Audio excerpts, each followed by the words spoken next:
Ano nga ba mag-adjust ng brightness ng ating smart TV na Diband?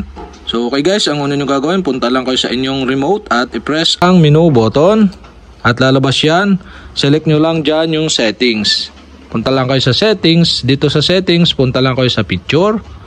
At sa picture, punta kayo dito sa may baba yung picture mode settings. At dito sa picture mode settings, makikita na ninyo yung brightness yan. Nakaset siya sa 10. Paano nga ba siya i-adjust? So click nyo lang yung brightness at pwede mong i-adjust ang brightness pataas, pakanan. At pwede pababa, pakaliwa. So set natin halimbawa sa 20 ang brightness. Yan. Okay, successful na nating na i-adjust ang brightness ng ating smart TV na Diband.